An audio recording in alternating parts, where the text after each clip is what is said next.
Multiple viscera kept together is nothing but the composite viscera. It is not like a single viscera. Composite viscera means multiple organs kept together is a composite viscera. Okay. So in case of female genitalia, what we are supposed to identify right from the beginning is, first of all, we have to identify the anterior and posterior aspects. Okay. So on the anterior aspect, you can find the external genitalia. Okay. On the female, the labium majus you can find external genitalia. Okay. Next to the external genitalia, you can find the pubic bone. Can you see the bone over here? The pubic bone. Can you see the bone over here? The pubic bone. Okay. Behind the pubic bone will be the next structure, either in case of males or females. Behind the pubic bone, which structure must be there? Urinary bladder. This is the urinary bladder. And if you see properly, this is the which ligament? Median umbilical ligament. Median umbilical ligament towards the apex. So obviously this must be the apex, and this is the two inferior lateral surfaces. This is the anterior border of the urinary bladder, and this is the superior surface of the urinary bladder. So and the base will be related to the vagina of the female internal genitalia. Is it or not? Vagina over here. That's why uterus is above the urinary bladder. Can you see that? Because the base is related to the vaginal wall, anterior vaginal wall. 5 minutes there, 5 minutes. Anterior vaginal wall. So the uterus will be lying above the urinary bladder, above the whole urinary bladder, or above the superior surface of the urinary bladder. Okay? And this uterus will be overlying over the superior surface of the urinary bladder in anatomical position, representing the anteversion and anteflexion. Anteversion and anteflexion. This is the anteversion and of course, this is the anteversion and this is the anteflexion. Got it or not? And behind the uterus there will be a tubular structure. Can you see the lumen over here? The lumen. Lumen. Can you see the lumen? Obviously, that must be the, see here, it is very much high above the uterus. So this must be the sigmoid form. Sigmoid form. Okay. Whenever it is reaching towards the posterior aspect of the uterus is the rectum. Okay. So this part will be the rectum over here. Okay. And one more thing, the peritoneal reflections. Based on the peritoneal reflections, we will identify the anterior and posterior aspects. In this manner, we can identify the anterior and posterior aspects, but with the peritoneal reflections. So, for example, if this is the rectum, it will be reflected towards the vagina, posterior wall of the vagina on the posterior aspect, forming the recto-uterine pouch of Douglas.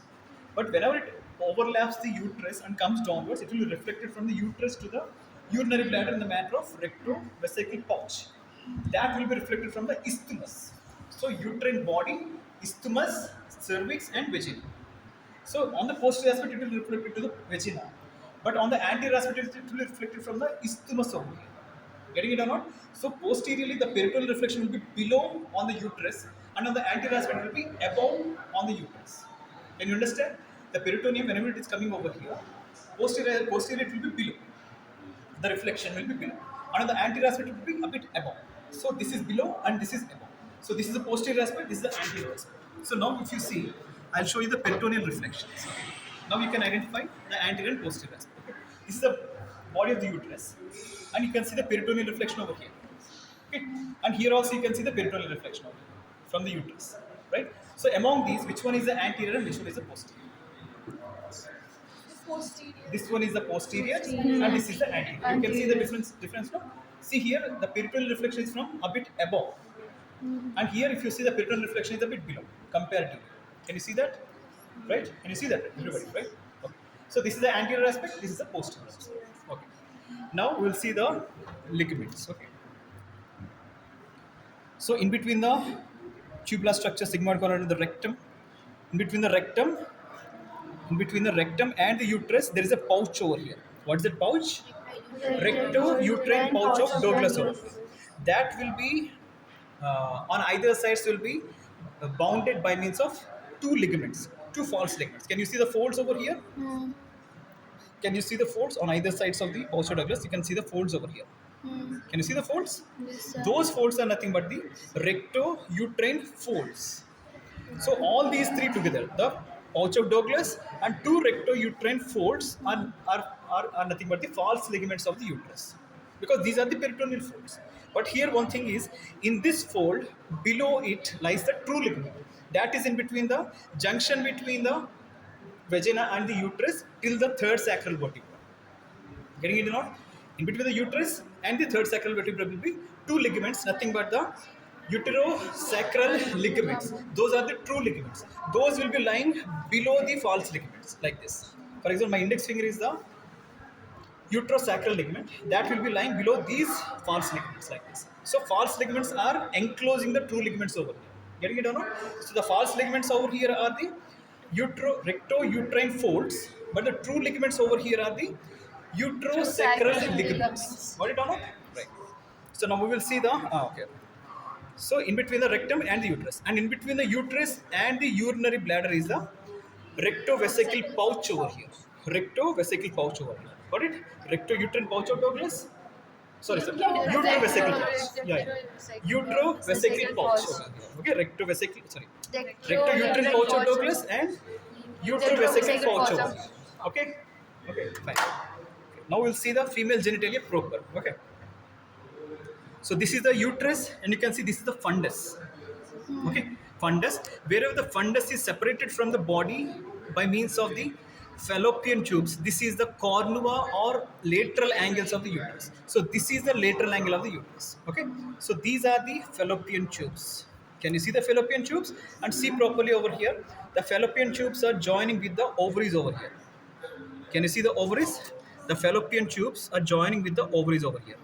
Okay, on either sides you can see the fallopian tubes above joining with the ovaries over here like this.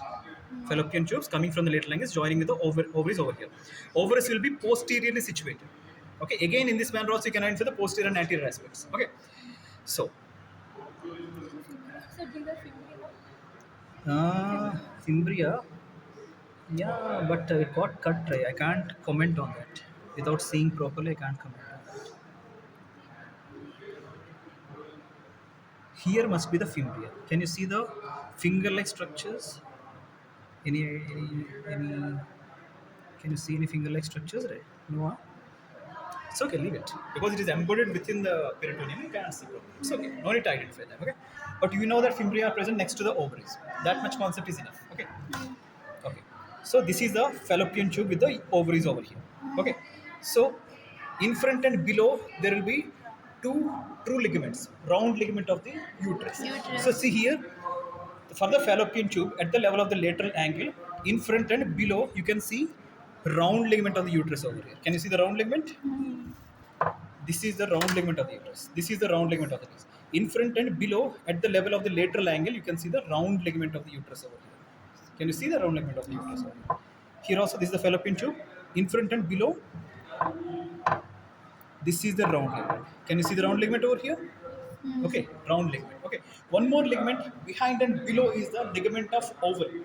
That will be connecting the lower end of the ovary with the lateral angle of the uterus. That is nothing but the ligament of ovary. See properly over here. This is the posterior aspect. This is the fallopian tube again with the ovary over here. You can identify the ovary by the like a bead over here, the oval shaped structure. Okay, so the lower end of the ovary is connected to the lateral angle by means of a peritoneal fold that is lying behind and below to the fallopian tube. That is nothing but the ligament of ovary over here. This is the round ligament ovary, round ligament of uterus over here, in front and below. Behind and below, there is a ligament of ovary in between the lower end of the ovary and the lateral angle of the uterus. Got it? So total three structures. Okay, fallopian tube, ligament of ovary, round ligament of uterus. Got it or not? Right. And at the junction between the attachment of the this peritoneum, nothing but the broad ligament and the ovary, there will be a transition zone. What is the transition zone? See here properly. This is the ovary, and this is the peritoneum, fold of peritoneum. Nothing but the meso-ovarium of the broad ligament. Okay. This meso-ovarium, wherever it is attached to the ovary, you can see a white line over here. Yes, sir. That is nothing but the transition zone. What? Okay, that is nothing but the transition zone. This is nothing but the line of Fury. Line of Fury. Linafurre. Line of Fury over here. Okay, so this indicates the anterior border or meso-ovarian border of the ovary. This is the posterior border, this is the medial surface, this is the lateral surface. And this part is nothing but the ovarian fossa, beneath which lies the obturator nerve over here. Got it or not, everybody? Right? Yeah. So this is the line of Fury. Okay, so this entire thing, so whatever we are seeing, the fallopian tube and the round ligament and ligament of ovary and ovarian and uterine arteries below the fallopian tubes. See here below the fallopian tubes, you can see multiple arteries, multiple branches of the artery over here. Can you see that? Right? Can you see that? See here. See here, multiple branches below the what is that? Fallopian tube. So those are the ovarian artery at the level of the lateral angle. Ovarian artery will be coming from above downwards. Okay, and uterine artery will be coming from below upwards. Both will be anastomosing at this lateral angle. So all these things, this anastomosis, fallopian tube, and both the ligaments, round ligament and the ligament of the ovary, everything are the components of the or contents of the broad ligament of the uterus. Okay. Now we will show how the broad ligament is divided with various names. Okay. In between the ovary and the fallopian tube, this fold of peritoneum is termed as the mesosalpinx. That is related to the fallopian tube. Okay, and and on either sides of the on either sides of the lateral borders of the or lateral walls of the uterus, this fold of peritoneum or nothing but the broad ligament is nothing but the mesometrium related to the uterus. Metrium means uterus. So mesometrium, mesosalpinx in between the ovary and the fallopian tube, and in between the ovary and the uterus. Sorry, where मी ऊपर कर दूँ ठीक है ठीक है okay. So whatever the broad ligament is attached to the anterior border of the ovary is nothing but the meso-ovarium. So mesometrium, mesosalpinx and meso-ovarium, all these belongs to broad ligament, but the names differs based on this attachment. Got it or not? So these are the basic structures of this composite viscera, and now how to keep it in anatomical position. So we have identified all the things: external genitalia, skin and the bone, okay, and then urinary bladder, and then uterus and the rectum. Okay, so you have to keep the fingers in all these spaces except in between the urinary bladder and the uterus, because if you put the fingers, you can't antivert the or antiflex the uterus on the surface of the urinary bladder. Okay, so for that sake, you have to keep the fingers like this: ring and little fingers over the genitalia or around the genitalia, and then the space of Ridgius, nothing but space in between the pubic bone and the urinary bladder. This horseshoe shaped space is nothing but the space of Ridgius. Okay, you have to keep two fingers over here indicating the space, and then urinary bladder superior surface with the uterus over it. Okay, indicating it is in the normal position, anti-version and anti-flexion. And then one more space between the uterus and the rectum is nothing but the pouch of Douglas over here. Okay, and then finally the rectum.